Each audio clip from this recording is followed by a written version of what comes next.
Red meat is necessary for optimal health. With all the rampant misinformation going around courtesy of bad actors in the carnivore community, I figure points like this require more addressing. First of all, my point in my initial video was not that you shouldn't eat any red meat or that there's no nutritional value for red meat. It was simply that the amount of red meat that is usually recommended to be consumed in diets such as the carnivore diet is far beyond what is necessary or healthy for human consumption. For some context, this 2021 systematic review and meta-analysis, which looked at 148 published papers, found that there is an increased risk from any red meat consumption of all of the following: breast cancer, endometrial cancer, colorectal cancer, colon cancer, rectal cancer, lung cancer, and hepatocellular carcinoma. Now, this systematic review did note that the risk factors were higher with those who consumed more processed meat versus unprocessed meat, but they found significant association even in those who were consuming unprocessed meat. Now, this 2022 systematic review actually used meta-regression to account for some of the variables that many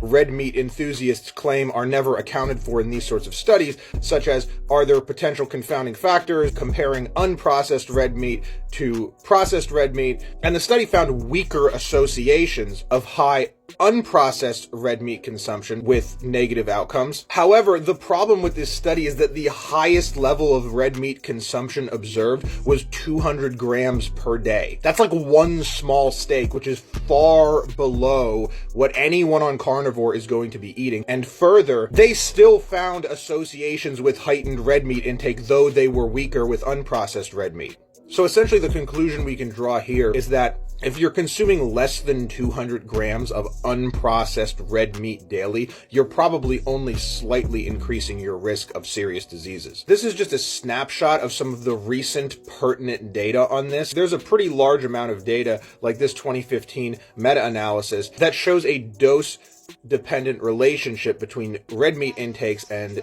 higher risk of all of these bad health conditions that you don't want. I just wanted to make a final note that while there are compounds contained in red meat, such as iron and B vitamins, that are useful, most data, like these two 2016 prospective cohort studies, show the highest risk of mortality in the highest consuming red meat groups. So eat what you want.